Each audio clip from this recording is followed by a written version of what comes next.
Welcome back to another episode, and this is an episode to answer one of the key questions that I'm asked, especially around this time of the year when properties are staying on the market a little bit longer than usual.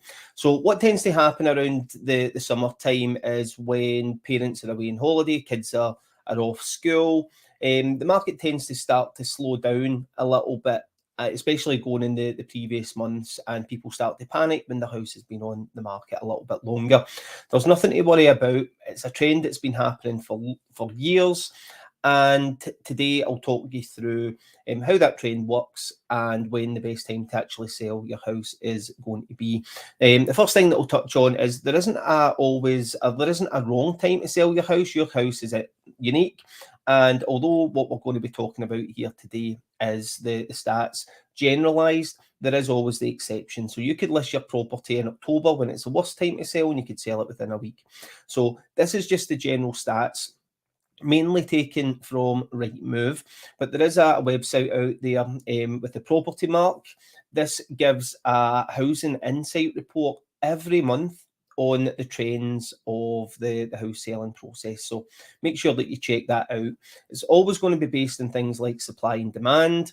And yeah, as I say, there's going to be exceptions to the rule. So if you've listed your house in March and it's the best time to sell, it might be on the market a little bit longer if the person looking to buy your house isn't in the market at that time, and vice versa. But you could be thinking that the best time to sell is April or May or September or October, but according to Rightmove, that's not right. The best time to sell is in March.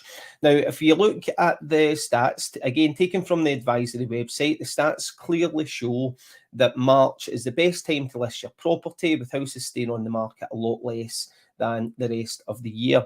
Now, what then tends to happen is after March, it then starts to take a little bit longer, coming through the spring and into the summer, and then peaking in around October, November time, and it taking the longest throughout that time. And then it starts to pick up, and then it starts to go quicker again, all the way back to March, and then it spins around. Make sure that you're checking out the advisory website. They've got a table on there that's really handy and really useful to use, and it'll give you all the insight that you need to know if you're struggling. But it's just advisory.co.uk.